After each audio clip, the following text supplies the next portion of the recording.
Similarly, let's say if you want to manage a specific type of error, then also you can manage it.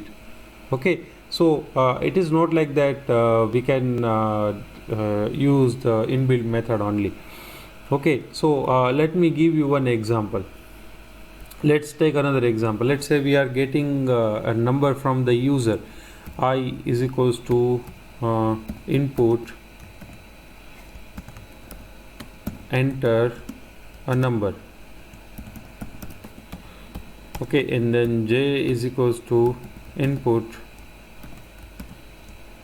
enter a number.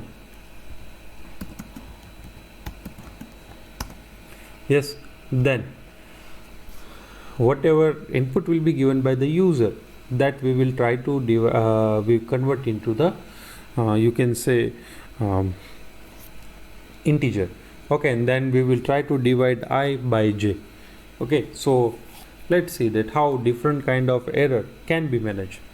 So here we will put the code which may generate the error. Okay, so here I is equals to int I. Okay, and j is equals to int j. Okay, and then except we will display message print there is a error. Okay, now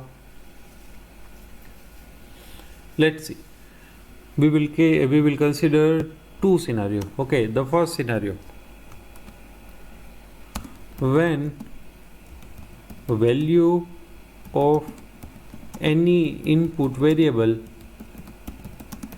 is non-integer, or we can say string or something else.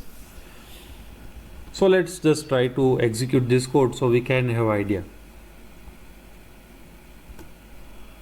Let's say first value I am entering 5 and second value I am entering hello. There is an error. Okay, now let's put this code outside the block so we can identify the type of error that is generated, so we can manage it.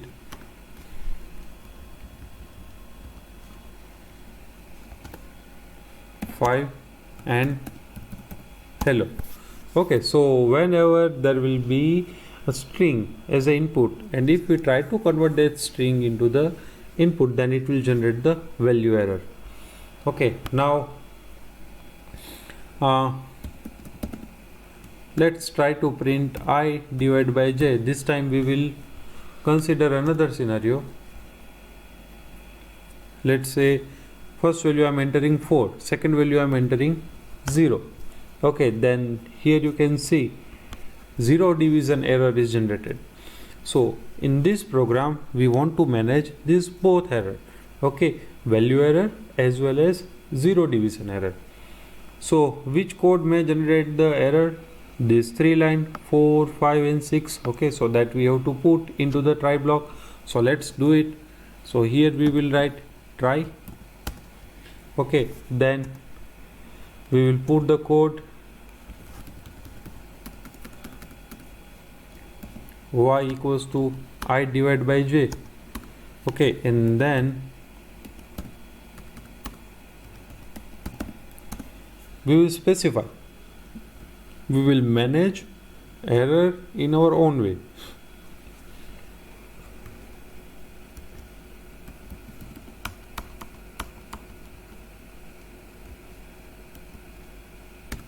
Except value error.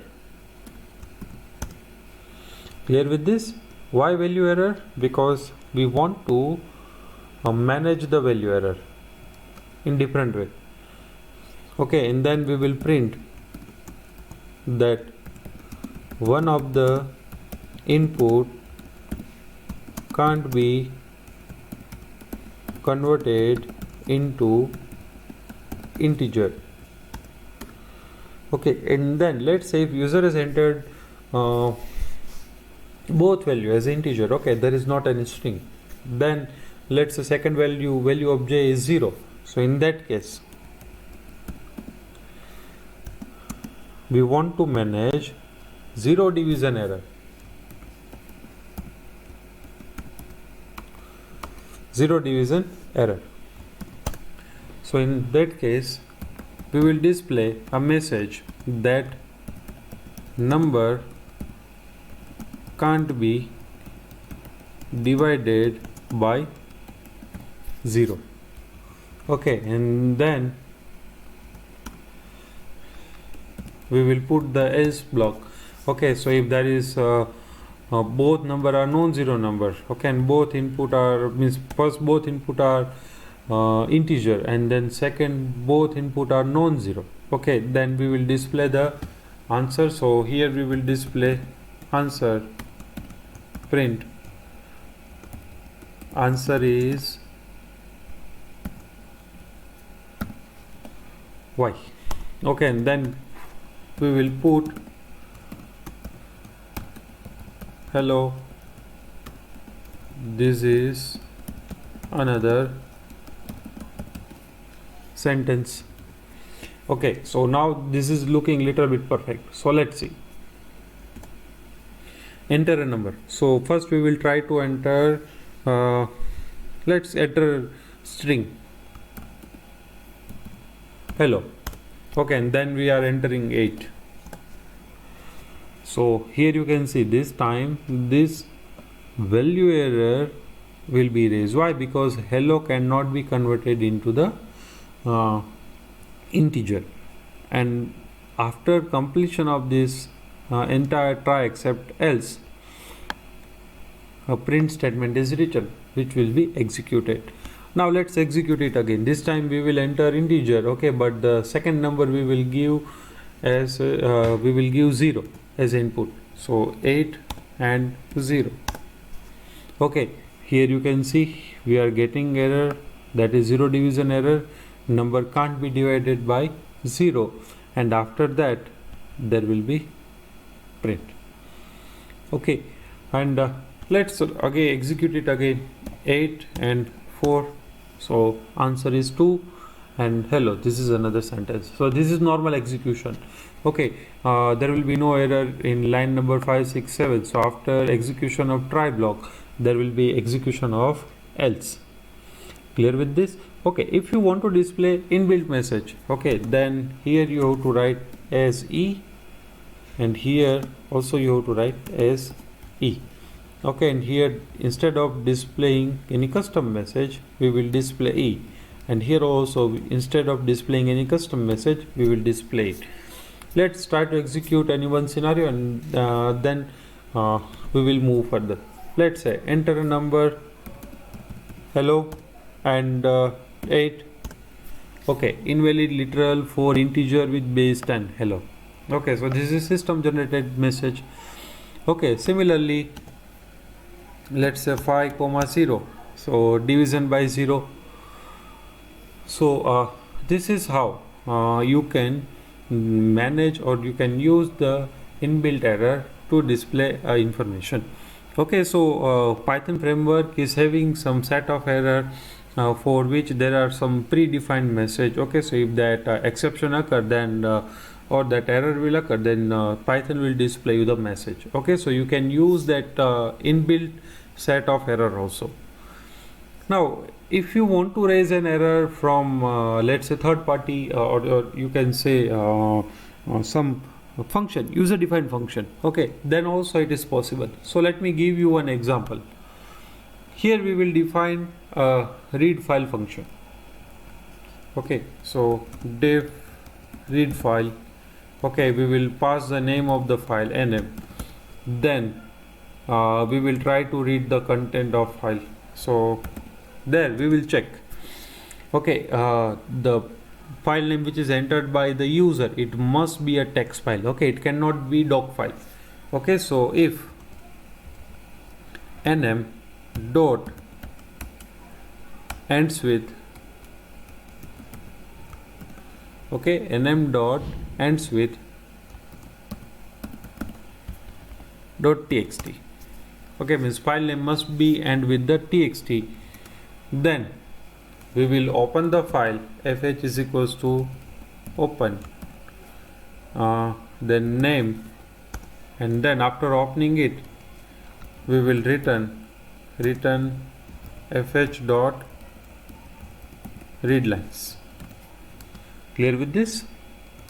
Okay, now if file name is not .txt, then we will raise an error.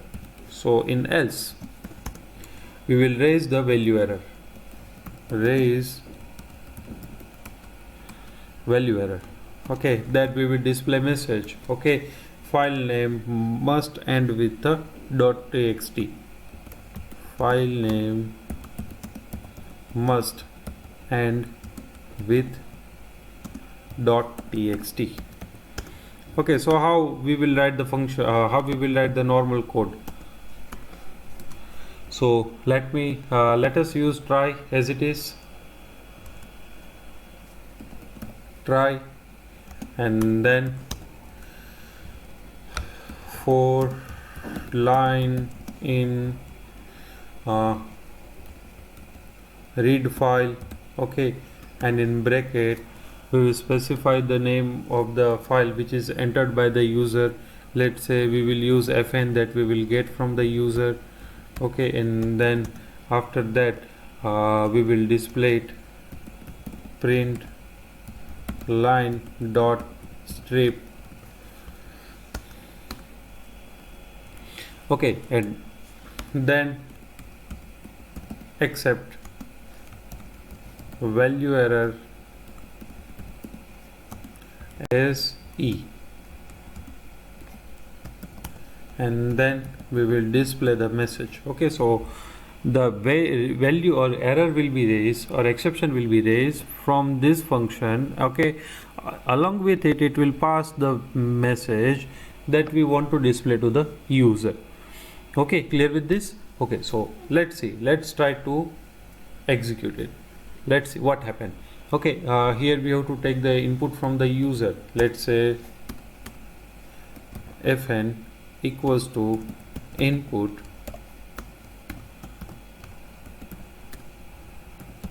file name. Okay, so here I will display message enter file name. Let's execute it. So sample.doc, instead of text we will enter. As you can see, it is displaying message file name must end with the .txt. Okay, so this is our custom build, you can say, exception handling mechanism. Okay, where we will try to manage the error in our own way. Okay, so if you want to define your own exception handling mechanism, then also you can define it. So clear with this? Okay, so now let's try to summarize it, whatever we have learned today. So we have started with some simple program, then we have seen that how there will be error, then we have tried to understand that how to use try and accept, and how to use try, accept and else. Then we have discussed that which code should be placed into try, accept and else. Then we have taken one example where we will face multiple exception. Okay, or there is a probability that different kind runtime error may be generated. And at last we have seen that how we can generate a specific error, or you can say user defined error. Okay, here the name of this error, value error, and this IO error, so this should be the specified, these are the you can say system error. Okay, so we cannot use our own error name like XYZ over here and then XYZ over here, or some random error. Okay, so we have to use this mechanism. Here also we can place the IO error. So this is how exception